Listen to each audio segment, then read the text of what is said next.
and they put a screw through the bumper and then bondoed over the top of it. I'll take you guys over there now and show you the bumper. But this is a drywall screw, and this does not go in this type of a job or any job.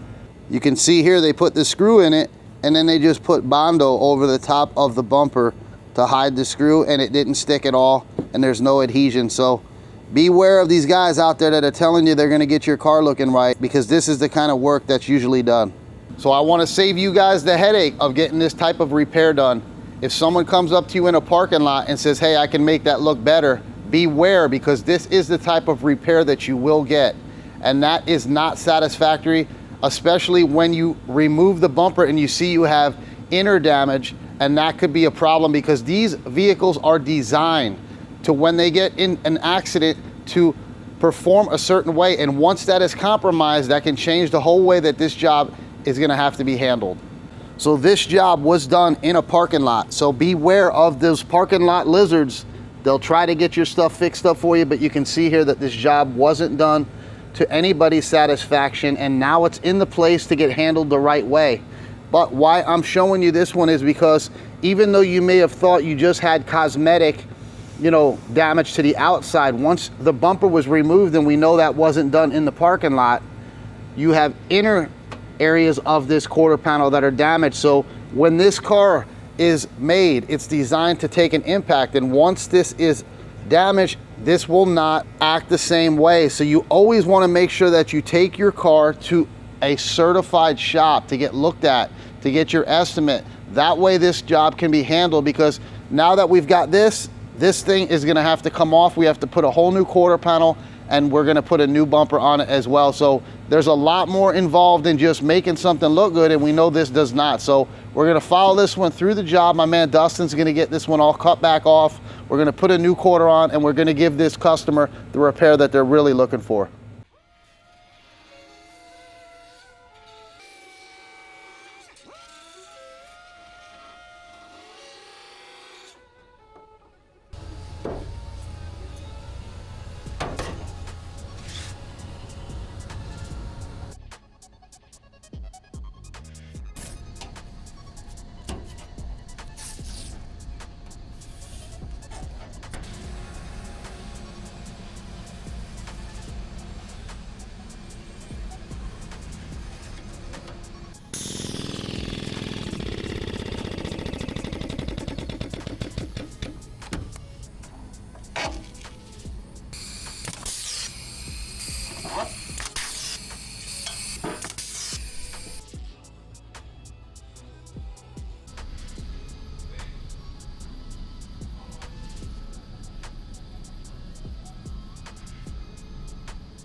All right, so we've got it all primed up, and if you guys haven't noticed, we are at the new shop. This one got started over there at the older shop, and then we brought it over here, and we're gonna go ahead and move through this one here. So this will be the first paint job with you guys at the new shop. We are doing a pearl white Tesla. I've noticed the lighting in this booth seems to be a little bit off with my camera. I'm gonna have to get that dialed back in like we had it at the other one, so bear with me till we get all that stuff with the camera figured out here at the new shop, and then we get our videos like they were before. So we're gonna go ahead and get this thing prepped out in the booth and shot back to my man Dustin. That way this customer can get the repair that they should have got from the start.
All right, so let's get this thing out, back over to Dustin and build, and let's check this one out.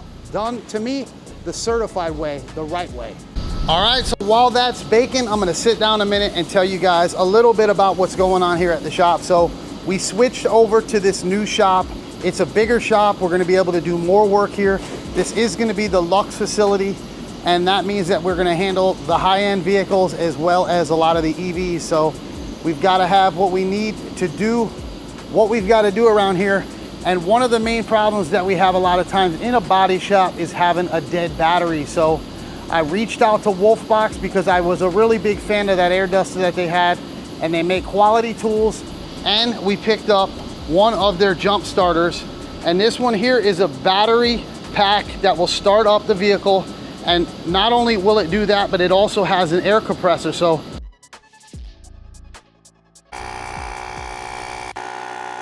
all right, so you've got your plug. It goes right into the side of it. 1, 2, and 3, you're in, and then you hook it up. What's nice about it is it's all LED, and this is fast charging. So when we did get it out of the box, we charged it for about a half hour, and it was fully charged after that. It's flashing right now, but when you look at it in person, you're not gonna have that flashing. So you just hook it up. Obviously, your negative goes to your negative, which is the black is the negative. Your positive, the positive, which is your red. And then you're gonna just turn it on, and it's gonna start this thing up with ease, because this is a smaller car and this thing is gonna handle up to 3,000. So let's go ahead and get it turned on and get this thing cranking. Also, this has increased amount of cold cranking amps, so you can raise it based off of what size battery and vehicle you're going to be trying it out with. So definitely another handy tool from WOLFBOX. We'll leave everything in the description below.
All right, so that is the job all finished up. You guys seen my man Dustin doing his thing like he always does. He's very familiar with those Teslas, and he's able to get them built pretty quickly now because we do them all the time. So when you get in an accident, don't just trust anybody that tells you that they can fix your car, especially when you're dealing with these EV vehicles. These are in a league of their own. You have to know how to handle them, and there's a lot that goes into repairing this so that way that job is structurally sound. So bring your car to a certified repair center. I recommend the one I'm at, obviously Land O'Lakes Lux EV, because that's what we deal with all the times, is the Rivians, the Teslas, as well as a lot of the other OEMs were certified. So I hope you guys like this one. We'll see you on the next one.